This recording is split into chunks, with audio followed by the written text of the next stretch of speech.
Qui est là bien sûr. Bonjour, pour la Pascal. programmation. Figurez-vous que Jean-Pierre Foucault est avec nous aussi. Je le salue. Bonjour Monsieur Foucault. Bonjour Pascal et bonjour la petite troupe. Je me lève lorsque je vous parle, sachez-le, je suis debout dans le studio. On connaît, on connaît le jury pour l'élection de Miss France 2025 qui a lieu samedi 14 décembre. Un jury une nouvelle fois 100% féminin. Alors évidemment, qu'en pensez-vous? Marie-Josée Perret, Christina Cordula, Fauve Otto qui est une danseuse, Nawel Madani qui est une humoriste, Flora Coquerel qui est Miss France 2014. Excusez-moi d'être un homme, Jean-Pierre Foucault. Oui, non, mais je trouve que c'est tout à fait remarquable. Ça s'est produit une fois.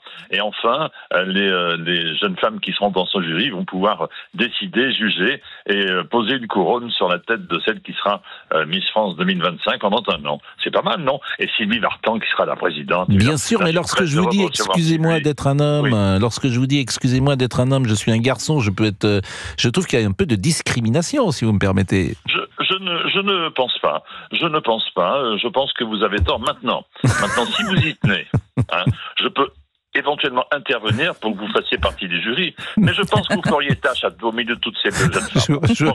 Je vous remercie. Bien évidemment. Ça sera votre 40e présidence, animation. 30e. Oui, 30e. présentation. J'ai commencé en 1994, donc le siècle dernier, et je n'imaginais pas une seule seconde à cette époque que 30 ans après, je serais là, malgré les commentaires de certains de vos confrères qui, depuis 10 ans, me disent que c'est ma dernière. Mais je ne vois pas qui d'autre pourrait animer cette soirée. Et je pense que vous allez l'animer pour toujours, éternellement. D'autant qu'on peut-être vous cloner avec les techniques modernes. Je pense qu'on peut même virtualiser l'image de Jean-Pierre Foucault. Je pense que vous devriez penser à cela. Mettons-nous l'intelligence artificielle. Vous savez, avant de s'intéresser à ce que vous dites à l'intelligence artificielle, il faudrait peut-être régler le problème de la connerie naturelle. Une fois que ça est réglé, écoutez, je pense que moi, Jean-Pierre Foucault, tant que je me sentirai en forme, je présenterai Miss France, mais je vous rassure, il n'y en a pas pour des décennies encore. C'est où cette année? À Poitiers, au Futuroscope, dans la salle Arena du Futuroscope, qui est une salle absolument magnifique. C'est beaucoup de travail. C'est beaucoup de travail, pas pour moi, je l'avoue. Pour moi, certes, c'est du travail, parce que c'est 3h30 de direct, et c'est la seule grosse émission de télévision en ce moment qui soit en direct.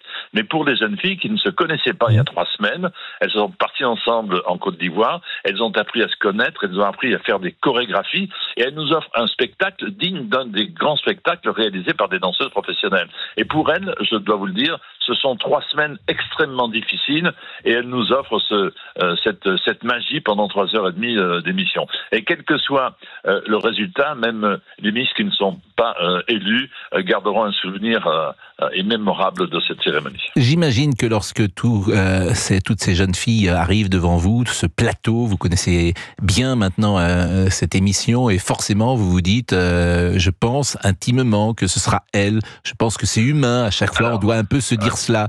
Est-ce que vous vous trompez? Je vais vous faire une révélation. Aujourd'hui, j'ai choisi Europe 1 pour faire cette révélation.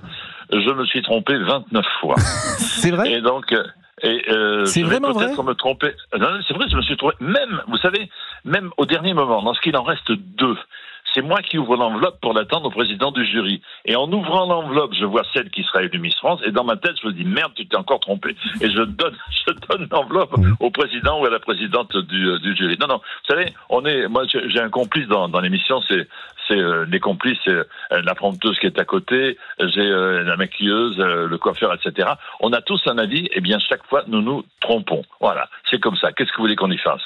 Bon, j'ai vu le questionnaire Miss France, il est assez ardu, le questionnaire de culture G. Il est assez compliqué. Ouais, il est pas. J'ai essayé de le faire, je suis pas certain que je sois arrivé au résultat de celle qui l'a emporté. Parce que c'était très très compliqué cette année. Oui, vous avez raison. Bon, et alors vous serez évidemment en smoking. Bien sûr. Pour cette soirée. Alors le smoking change parfois. Est-ce qu'on peut imaginer une innovation? Il y aura un petit quelque chose, vous verrez, en début d'émission, puisque depuis 2-3 ans, je me distingue par quelque chose de particulier. Vous avez vu que je m'étais déguisé en Elton John il y a 3 ans, que l'année dernière, j'ai commencé l'émission en pyjama, parce que j'étais très en retard et j'avais oublié d'aller présenter l'émission. Cette année sera aussi exceptionnelle, sous le thème de l'année présenté par les Miss, puisque les Miss feront la fête. Alors peut-être ferais-je la fête d'une façon un peu particulière en tout début. Alors je vous dis, vous pouvez regarder en tout début, après c'est bon, hein. Vous pouvez couper. Non mais moi j'adore. Écoutez, on est client parce que je pense que tout le monde regarde Miss France. Pour la raison qu'on regarde ça plutôt en famille, généralement, que chacun choisit sa Miss préférée. Je trouve que c'est un des derniers spectacles qu'on peut voir en famille, et c'est formidable, en fait, de regarder ça en famille. Vous savez, j'ai toujours fait des émissions familiales. Si vous le permettez, Sacrée Soirée, c'était comme une veillée autour de la cheminée. Qui veut gagner des millions? Les premières questions, c'est pour les enfants, ensuite pour les parents, ensuite pour les gens un petit peu plus cultivés.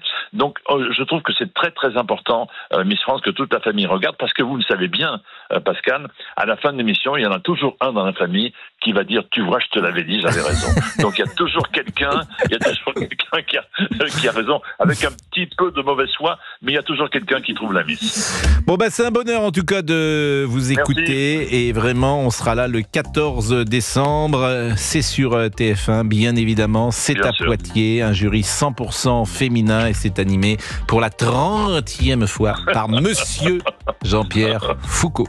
Il est 11h11. Il est 11h11. On marque une pause. Ce sera Sylvie Vartan qui sera présidente de ce jury, qui sera 100% féminin. Il y aura exactement 6 jeunes femmes, plus Sylvie Vartan, 6 jeunes femmes, dont Marie-Josée Pérec, Christina Cordula, Fauve Otto, Nawel Madani, Katia Bunia-Tijvili, qui est pianiste franco-géorgienne, vous la connaissez peut-être, et Flora Coquerel, qui était Miss France 2014, il y a donc 10 ans. Et je pense que les uns et les autres peuvent réagir. Un jury 100% féminin, bon, c'est pas non plus... On va pas révolutionner non plus, on va pas descendre dans la rue parce qu'il y a que des femmes qui sont dans le jury, Madame Hamon. C'est très bien, 6 femmes, voyons. 6 femmes, mais si avec des hommes, qu'est-ce que vous diriez? Je suis d'accord. Voilà. Oui, je ne sais pas, je pose la question. Mais pourquoi pas? Moi, ça me pourquoi dérange pas aussi, hein? Pourquoi pas aussi? 6 hommes aussi. 6 hommes et 6 femmes, ça fait 12. Non, mais l'année prochaine. Bon. Nadine, bonjour Nadine. Nadine. Bonjour Pascal, vous allez bien? Non, c'est Christian, pardonnez-moi. C'est Christian. Bonjour Christian. Bon. Christian qui habite Narbonne. Pascal, bonjour. Je me souviens de Christian. Vous êtes commercial, c'est ça? Ah, mais non, je suis à la retraite. Vous êtes à la retraite, je me souviens. Bon, d'abord, est-ce que vous êtes fan de Miss France? Je regarde. Oui, on regarde tous, parce que si on est là ce soir-là, c'est un spectacle sympathique, c'est ce que je disais à Jean-Pierre. Moi, je suis comme Jean-Pierre Foucault, j'aime la télé populaire. C'est-à-dire en fait, il n'y a pas d'incompatibilité. C'est pas parce que tu aimes Miss France que tu ne peux pas regarder un cinéma de Visconti. Vous voyez, ça dépend du moment. Tout à fait. Par contre, on fait Miss France, mais on ne fait pas Mister France. Mais parce que ça marche pas, Mister France. Voilà. Oui, moi, j'ai essayé de me présenter plusieurs fois, mais ils n'ont pas voulu. Bon, est-ce que un jury 100% féminin, c'est pas très gênant, sérieusement, c'est pas, on va pas descendre dans la rue pour ça. C'est pas très grave. On parle là d'un événement, je veux dire, qui est annuel simplement. C'est pas très grave. Mais à l'heure où on parle de la parité partout, d'accord, je pense qu'on aurait quand même pu mettre 2 ou 3 hommes. Voilà, dans le jury. Oui, mais après, là, c'est un signal qu'on veut envoyer, c'est de dire, voilà, les femmes, c'est vrai que souvent les femmes ont été peu présentes, parfois même à la télévision. Les grands animateurs, quand j'étais enfant, c'était que des garçons, bien souvent. Et même aujourd'hui, j'ai l'impression que les grands animateurs de variété qui sont en place, de Drucker, Foucault, Nagui, etc., il y a peu de place pour, manifestement, dans ce rôle si particulier. Alors si, il y a Léa Salamé, qui est une animatrice de talk show, comme on dit, le soir sur France Télévisions. Alors il y a beaucoup de journalistes, hein, bien sûr, Laurence, Sonia, beaucoup de journalistes qui font ça, mais ce rôle d'animateur de grandes soirées, comme cela, ou de soirées de variété, il n'y en a pas tant que ça. Non, effectivement, mais quand on parle, je veux dire, de la parité, je pense que dans le jury, puisque c'est le thème puisque c'est la question, dans le jury, je pense qu'on aurait pu quand même mettre 2 ou 3 ans. Bon, vous avez des enfants, Christian? Voilà. Vous avez Moi, j'ai 3 enfants, oui. Bon, il y a des garçons, des filles? Alors, j'ai une fille et 2 garçons. Bon, est-ce que vous diriez, par exemple, que vous avez élevé votre fille différemment que les garçons? Absolument pas. Absolument pas. C'est-à-dire que pour vous, vous avez élevé indifféremment filles et garçons pour les études, notamment pour. Il y avait la même exigence lorsque vous les accompagnez. Tout à fait. On les a accompagnés jusqu'à la fin de leurs études et tout ça. Et puis, donc on leur a payé le permis de conduire à tous les trois. Donc voilà, il y en a une qui l'a eu, qui a été plus précoce que les garçons. Je parle dans l'âge de le passer. Là, les garçons sont en cours. Mais on a acheté donc une voiture à ma fille quand elle a eu le permis. On fera la même chose pour les garçons. Voilà. Bon, et puis on prépare peut-être Noël. On pense peut-être Noël déjà en famille chez vous. Noël cette année va être compliqué. On a eu 2 décès coup sur coup, donc ça va être un peu compliqué Noël. Ah oui. Donc, effectivement, c'est ça aussi voilà. La période de Noël quand effectivement il y a eu des décès, c'est pas forcément le meilleur moment, et il y a beaucoup de gens qui aiment pas Noël pour ça d'ailleurs, parce que c'est ceux qui ne sont pas là auxquels on pense. Absolument. Bon, merci beaucoup, Christian, de ce premier témoignage. Il est 11h21 et on voulait effectivement avoir un petit éclairage. Et puis on remercie une nouvelle fois Jean-Pierre Pascal, Foucault. Oui, il y a un petit sondage sur Twitter que me relaient les réseaux sociaux d'Europe 1. Oui. Donc un jury 100% féminin, bonne ou mauvaise idée, 89% mauvaise idée. On votait les auditeurs. Sauf que vous avez employé le mot sondage et qu'il n'est pas juste.